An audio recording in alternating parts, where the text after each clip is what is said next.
kokainom. Ohajo svima. Od vaš seksi srpski Shinigami. Da, došao je onaj klip koji sam rekao da će izaći sutra, pre nedelju dana. Kao po običaju, naravno. I moram reći, dosta toga se izdešavalo dok nisam bio tu. Korona ponovo jača, Nonat Novembar je započeo i dobili smo novog predsjednika Amerike, Joe Bidena.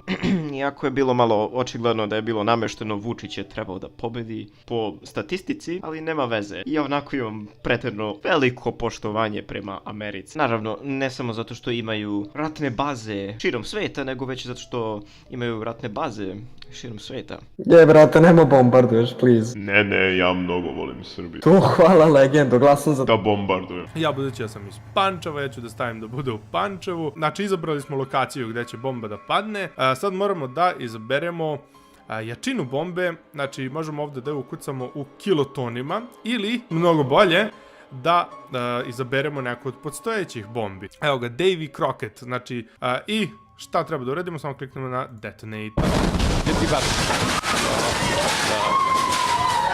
Šta je? Prvi put. Naravno, mi ćemo komentarisati Nonat Novembar jer ne želim da se mešam u politiku. Shall we compare our cock sizes? Pitate se zašto je naslov ovakav i šta treba da znači. Vidite, moj kurac ima IQ 200 i to znanje i mudrost nisam dobio samo odjednom. Da bi naučili nešto, moramo i da grešimo. U ovom slučaju to znači drkati, i drkati, i drkati, i drkati.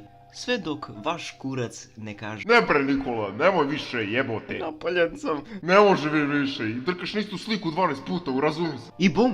Vaš polni organ je sad pametniji. Jeste razbili tu monotoniju i rekli ne, želim nešto bolje. Nešto divlje. Sad ću da te jebem. U prevodu smorili ste se jer ste radili istu stvar na isti način, bezbroj puta. I jednostavno vaš mozak je poslao signale vašem kurcu da mu je dosadno i da nema više smisla istu stvar da radi. Pa zato i ceo zadatak postaje malo teži, ali zato i mnogo kvalitetniji. Jer uglavnom ovo rezultira u to da ćete vi tražiti nešto novo i proučavati samog sebe u više novih polja. Ili ćete jednostavno imati mnogo veću želju ili motivaciju za većim ciljem. Kao na primjer da se parite, ali naravno ne u cilju razmnožavanja, nego već jačanje emocije prema vašem voljenom ili voljenoj. To znači da postajete zreliji i da nećete više biti prepaljeni kid. Ovo znanje nikad ne bi stekli da niste drkli ko konj u tim određenim godinama, koje su namenjene za takvo iskustvo. Sad kad sam to objasnio, da se vratimo malo na challenge zvani Nonat Novembar. Ovaj challenge sam komentarisao ranije u ovom klipu koji možete pogledati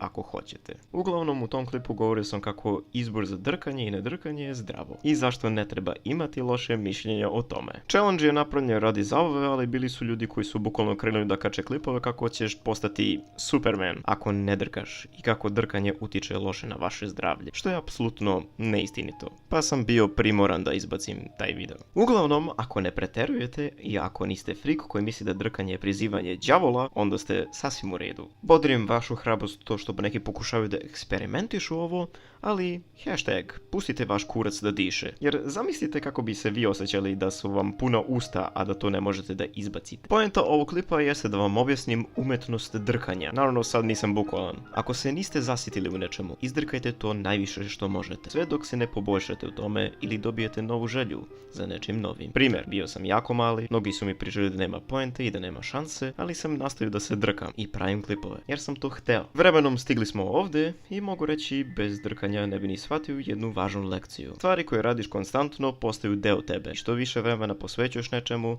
to ćeš više i da voliš to. Što više voliš to, u tome ćeš se i poboljšati i pronaći sebe. Što je i sama poenta ovog života. Odgovoriti na jedno osnovno pitanje. Ko sam ja? Ala dobro, jedem govna. Svakako, ovo je bio jedan shitpost kao i kolekcija svih mojih videa. Hvala vam što ste gledali i vidimo se u sljedećem. Sayonara.